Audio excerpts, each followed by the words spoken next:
Bismillahirrahmanirrahim. Assalamualaikum warahmatullahi wabarakatuh. Dan baik ya, pada hari ini kita akan lanjutkan bab akhlak yang baik. Kita nanti akan melihat kenapa kita itu kok mencintai Rasulullah Sallallahu Alaihi Wasallam. Di dalam Al-Quran itu Allah Subhanahu Wa Taala berfirman terkait dengan menyangkut Nabi kita Muhammad Sallallahu Alaihi Wasallam. Itu wa innaka ala khuluqin azim, dan sesungguhnya engkau wahai Muhammad benar-benar berbudi pekerti yang luhur, yang baik, yang agung. Ini di dalam surat Al-Qalam ayat 4. Bahkan pernah Aisyah itu pernah ditanya oleh sahabat, ya Aisyah, akhlak Rasulullah itu apa? Aisyah jawab, khuluquhu al-Quran. Akhlaknya Rasulullah itu adalah Al-Quran.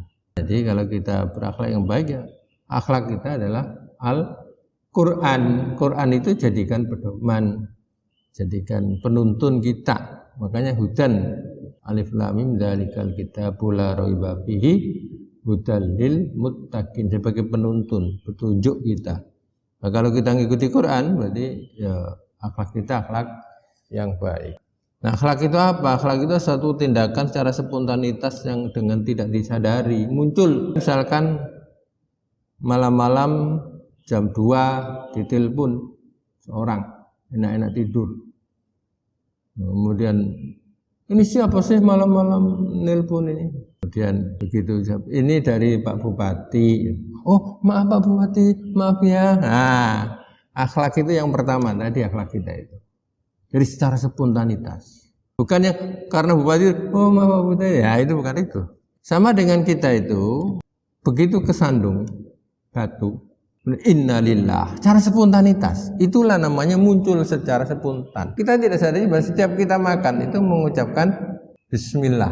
Itu akhlak kita. Nah, Rasulullah SAW itu akhlaknya khuluqun azimun.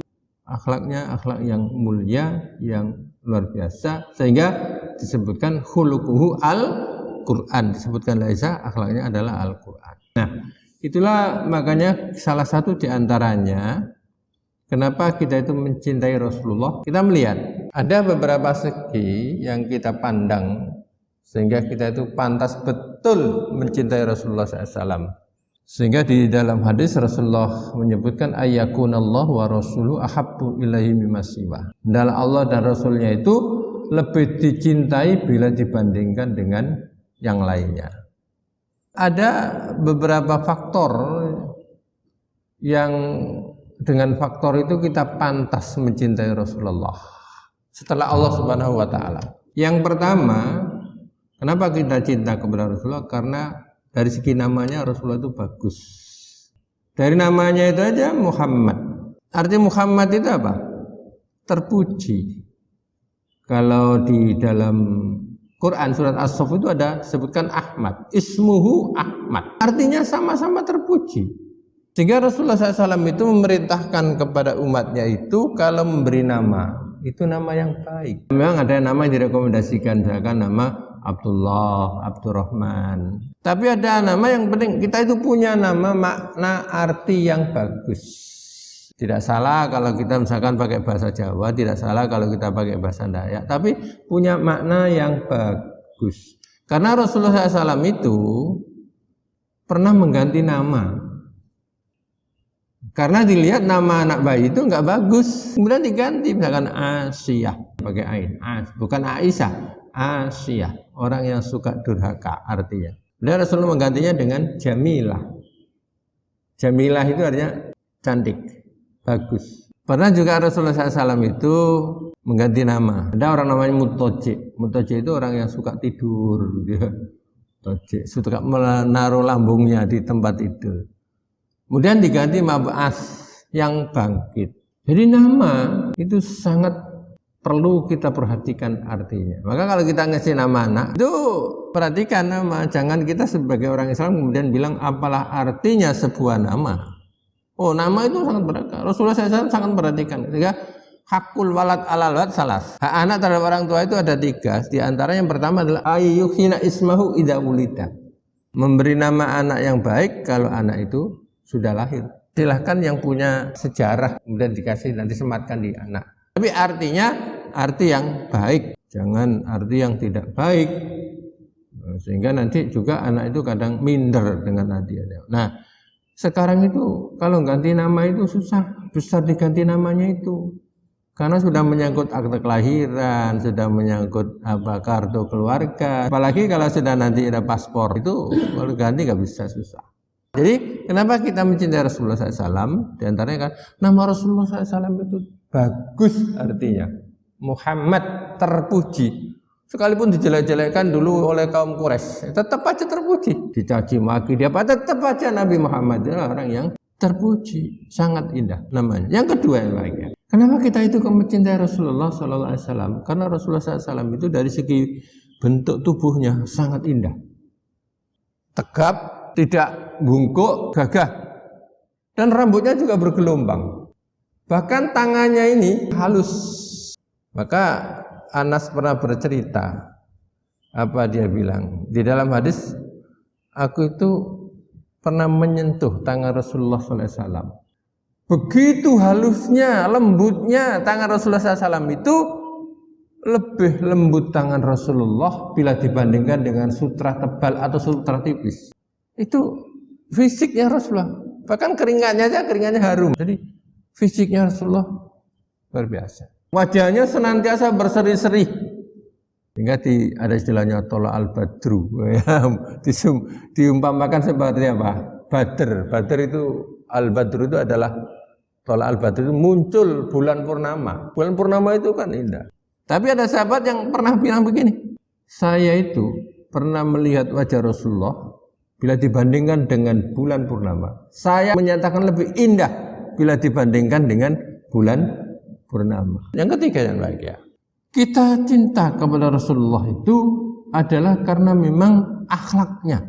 Rasulullah SAW itu dalam segi akhlak, beliau itu berani menolak kebatilan, sekalipun itu menurut pandangan mata itu membawa keuntungan yang besar dalam masalah keduniaan. Contoh misalkan, pernah Rasulullah SAW itu ditawari oleh pamannya. Ini kan karena ada perintah dari orang-orang kafir Quraisy itu kan. Ditawari apa? Maunya harta, tahta, atau wanita. Tapi syaratnya apa? Rasulullah SAW itu disuruh ninggalkan dakwahnya. Karena saat itu pengikutnya semakin bertambah. Sehingga orang-orang kafir, wah ini bahaya kalau begini. Apa kata Rasulullah? Tegas Rasulullah itu menjawab, ya ammi, wallahi law wada'u syamsa fi yamini wal qamaru fi yasari. Ala an atruka hadal amro hatta yudhirahu au ahlika fi ma taraktuhu. Paman, kalau andaikan mereka itu mampu meletakkan matahari di tangan kananku, bulan di atas tangan kiriku, aku tidak akan menerima. Dan aku disuruh meninggalkanku untuk berdakwah, aku enggak akan meninggalkan berdakwah. Sehingga aku itu berhasil dalam dakwahku atau aku itu gugur dalam berdakwah, menyampaikan ajaranku ini. Dan Rasulullah SAW di samping berani, Rasulullah itu Masya Allah dengan sahabat-sahabatnya itu kalau juluki itu juluki yang bagus, orang itu menjadi senang. Jangan juluki teman-teman itu yang malah menyakitkan. Rasulullah SAW menjuluki sahabat-sahabatnya, misalkan Abu Bakar, siapa? As-Siddiq, yang jujur, yang benar, yang membenarkan. Di saat itu kan membenarkan Isra Mi'rajnya Rasulullah, karena dikasih nama Abu Bakar As-Siddiq. Umar, karena keberaniannya, ketegasannya apa? Dikasih julukan Al-Faruq, yang bisa membedakan antara bainal haq wal batil.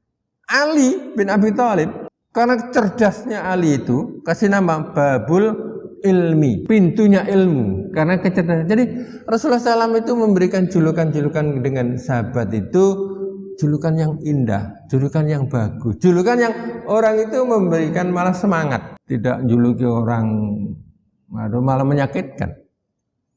Ada orang kurus tinggi, yang listrik, nah gitu kan menyakitkan. Ada orang gemuk, tong gelundung. Nah, itu kan julukan-julukan yang menyakitkan. Rasulullah enggak.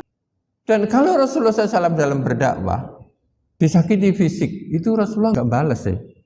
Sering saya sampaikan dalam ceramah, bagaimana Rasulullah SAW itu dakwah ke Taif, kemudian diharapkan mereka itu menerima dengan bagus. Tapi begitu sampai di Taif, dilempari, dicaci maki, sehingga malaikat, ada yang menyatakan malaikat penjaga gunung itu menawarkan, mau Muhammad, apakah gunung ini tak angkat kemudian tak timpahkan ke Taif? Tidak, Rasulullah tidak. Iya tidak. Tapi sampai Rasulullah bilang jangan. Sehingga berdoa, Allahumma hdi qaumi fa innahum la ya'lamun. Ya Allah, berikan petunjuk mereka karena mereka itu tidak ngerti, belum ngerti. Kemarin subuh sudah saya ceritakan itu. Bagaimana Rasulullah SAW itu diancam, sudah mau dibunuh oleh Daksur. Pedangnya sudah dipegang Daksur. Karena pedangnya Rasul digantungkan di pohon, kemudian diambil Daksur. Muhammad, nyawamu sudah berada di tangan saya. Siapa? Minta tolong siapa? Allah. Siapa? Allah. Siapa? Allah. Jatuh, diambil Rasulullah SAW. Akhirnya dengan akhlak Rasulullah nggak mau membalas itu masuk Islam. Makanya betul, wa innaka la'ala khuluqin azim. Jadi namanya bagus, kemudian postur tubuhnya juga indah, bagus. Kemudian dari segi akhlaknya dia berani menolak kebatilan. Kemudian kalau disakiti Rasulullah enggak balas. Tapi kalau sudah masalah dihina dalam masalah agama, Rasulullah angkat untuk perang. Dan yang terakhir jangan bahagia. Kenapa kita itu mencintai Rasulullah? Ini yang paling penting. Jasa Rasulullah SAW kepada kita. Jasa Rasulullah Sallallahu Alaihi Wasallam kepada kita, sehingga kita dihantarkan oleh Allah mendapatkan petunjuknya, itu adalah karena Rasulullah SAW menyampaikan ajaran-ajaran sampai kepada kita. Sehingga di Quran itu Allah berfirman, walaqad mannallahu 'alal mu'minina idz ba'atsa fihim rasulan. Sungguh kata Allah, orang-orang beriman itu diberi rahmat oleh Allah Subhanahu wa taala besar lantaran diutusnya Rasulullah Sallallahu Alaihi Wasallam. Maka alhamdulillah, itulah sehingga Rasulullah SAW itu pantas kita cintai karena dilihat dari beberapa faktor. Dan kita kalau mencintai seorang kan begitu ya, namanya, postur tubuhnya, kemudian akhlaknya, kemudian jasanya, itu biasa begitu. Makanya Ibnu Qayyim al-Jauziyah menyatakan bahwa 4 faktor inilah seorang itu akan mencintai seseorang. Nah, ini ada pada Rasulullah Sallallahu Alaihi Wasallam. Ini ada pada Rasulullah Sallallahu Alaihi Wasallam. Namanya bagus, postur tubuhnya bagus, kemudian sifat akhlaknya bagus, dan yang tidak kalah pentingnya adalah jasanya Rasulullah Sallallahu Alaihi Wasallam kepada kita. Ini yang tidak boleh kita lupakan. Maka kita sering-sering mengingat Rasulullah dengan Dengan bersolawat kepada Rasulullah Sallallahu Alaihi Wasallam. Allahumma sholli ala Muhammad. Jangan kita bakhil untuk bersolawat kepada Nabi kita Muhammad Sallallahu Alaihi Wasallam. Bahkan termasuk orang bakhil itu apabila disebut namaku kemudian tidak bersolawat kepada Rasulullah Sallallahu Alaihi Wasallam. Nah, ini jangan bahagia. Jadi disebutkan dalam hadis ini, Rasulullah menyatakan kana Rasulullah sallallahu alaihi wasallam ahsanan nasi khuluqa. Yang terakhir, bahwa Rasulullah SAW adalah manusia yang paling baik akhlaknya. Di dalam cerita itu Anas pernah bercerita bahwa aku itu pernah ngikut Rasulullah SAW itu asrosinin 10 tahun. Fama qala liqatun uffin. Aku itu belum pernah mendengar kata-kata Rasulullah itu di rumah itu. Bahkan di sini disebutkan wala qali syai'in fa'altuhu lima fa'altahu, dan belum pernah juga aku melakukan sesuatu itu kemudian Rasul bilang, "Kenapa kau lakukan ini?" Pernah enggak kita dengan istri? Mau gitu ya. Atau melakukan sesuatu kemudian kenapa ini? Nah, itu kata Anas ini enggak pernah Rasulullah SAW menyatakan seperti itu. Jadi jangan bahagia. Akhlak ini kita mencontoh Rasulullah Sallallahu Alaihi wasallam. Itulah disebutkan dalam Al-Qur'an di surat Al-Ahzab itu, laqad kana lakum fi rasulillahi uswatun hasanah.